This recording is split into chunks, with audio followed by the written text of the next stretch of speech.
कहानी है नासमझ। मैं रसोई में अपने लिए चाय बना रही थी कि अचानक से किसी ने दरवाजा खटखटाया। दरवाजा खोला तो रीमा चाची सामने खड़ी थी, हाथ में कुछ लिए हुए बड़ी खुश नजर आई। मैंने उनको अंदर आने को कहा तो वो बोली, बिटिया पहले मिठाई खा, तेरी बेटी क्रीना का मेडिकल में चयन हो गया। ये सुनते ही मेरी तो खुशी से आंखें छलछला आई। चाची मुझे अपने घर आने की बोलकर चली गई। मैंने मिठाई का भगवान को भोग लगाया और मुंह मीठा किया। चाय पीते पीते मेरी आंखों में बीता हुआ समय घूम गया। जब मेरी शादी हुई ही थी, रीमा चाची मेरे पड़ोस में रहती थी। मेरे ससुराल वालों से उनके अच्छे संबंध थे। रीमा चाची के 2 बेटियां थी, उस समय उनके तीसरा बच्चा होने वाला था। सबको यही उम्मीद थी कि बेटा ही होगा। उनके पति खेतीबाड़ी करते थे, घर में उसी से खर्चा चलता। पर इस बार उनको बहुत खुशी थी कि इस बार उनके वंश को चलाने वाला आ जाएगा। उन्होंने तो इसके लिए पूरी पंचायत को भोज देने का इंतजाम भी कर लिया, इधर उधर से पैसे उधार लेकर। आखिर में वो दिन भी आ गया जब चाची को प्रसव पीड़ा होने लगी और सब इंतजार करने लगे नए मेहमान का।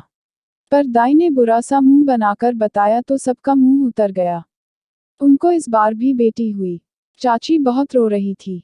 उनके पति एक बार भी उनकी सुध लेने घर के अंदर नहीं गए। हम लोग ही उनकी देखभाल कर रहे थे। उनकी तीसरी बेटी बहुत ही प्यारी थी। मैंने ही उसका नाम रखा क्रीना। चाची की बड़ी बेटियां बहुत छोटी थीं पर फिर भी अपनी माँ की मदद किया करती। कई दिनों तक चाचा जी घर नहीं आए। एक दिन चाची बहुत तेज रो रही थी। हम सब घबरा कर वहां गए तो पता चला कि चाचा जी घर छोड़कर चले गए हमेशा के लिए। किसी मंदिर में संन्यास ले लिया है। किसी मिलने वाले ने उनको आकर ये खबर दी है। सब उनको सांत्वना देने लगे कि आ जाएंगे कुछ दिन में, सब ठीक हो जाएगा। बाद में उनके साथ मेरे घरवाले भी गए उनके पति को वापस बुलाने। खूब समझाया पर वो नहीं आए। मैं मेरा काम जल्दी जल्दी निपटाकर उनके घर चली जाती। उनको हाल ही बच्ची हुई थी तो वो बहुत कमजोर हो गई, ऊपर से पति का दुख। पर मैं उनको बहुत समझाती। और क्रीना तो मेरी जान से प्यारी थी। अब उनको बच्चों के साथ साथ खेती का काम भी करना था, वरना पेट कैसे भरता 3 बच्चों का। वो बहुत मेहनत करती थी, रात दिन लगी रहती। धीरे धीरे बच्चे बड़े होने लगे। अब वो सब स्कूल जाती थी और घर में माँ के साथ काम भी करती। इस बीच मुझे भी एक बेटा हो गया। उनकी बेटियां मुझसे बहुत ही हिली हुई थी। अक्सर शाम को मुझसे पढ़ने का जाया करती। वो सब पढ़ने में अच्छी थी। पर सबसे छोटी क्रीना बहुत ही होशियार थी। मैं जो भी पढ़ाती तुरंत समझ लेती। स्कूल में भी प्रथम स्थान आता उसका हमेशा।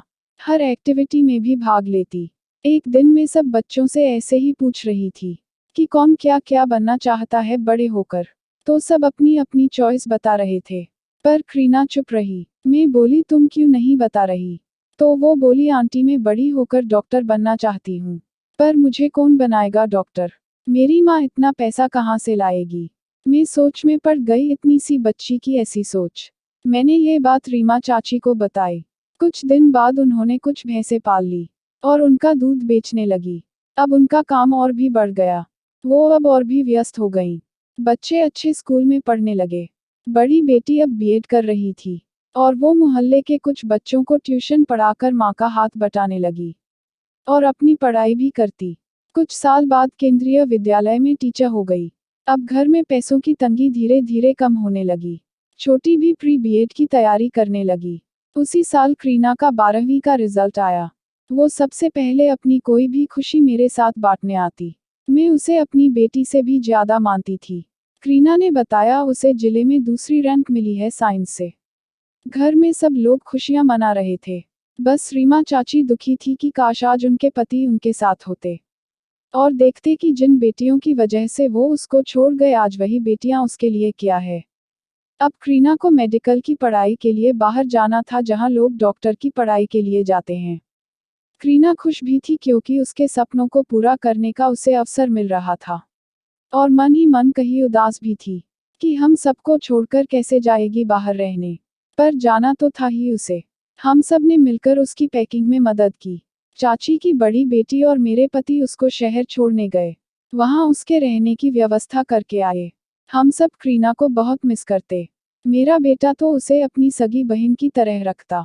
क्रीना पूरे मन से परीक्षा की तैयारी में जुटी थी। यहाँ उसका आना अब कभी कभी ही होता, केवल होली या दिवाली पर। इसी बीच चाची की बड़ी बेटी का रिश्ता तय हो गया। होने वाला दामाद भी अध्यापक ही था। पर बड़ी बेटी ने कहा कि जब तक उसकी बहनें अपने पैरों पर खड़ी नहीं हो जाती, वो अपनी माँ की पूरी मदद करेगी और तब तक ससुराल में पैसा नहीं देगी।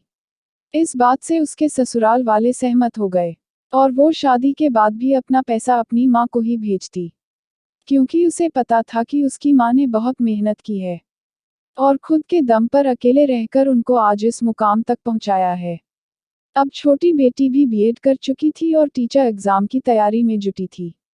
साथ ही वो डांस क्लास भी चलाती थी। पूरे कस्बे से लड़कियां डांस सीखने आया करती थी।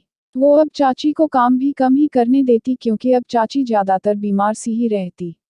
अधिकतर समय भी उनकी दवाएं चलती रहती।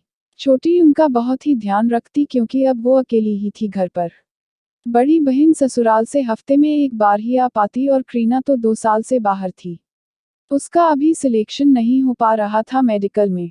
थोड़े थोड़े नंबरों से रह जाती। इस बार दिवाली पर आई तो खुश नहीं थी, बहुत उदास लगी।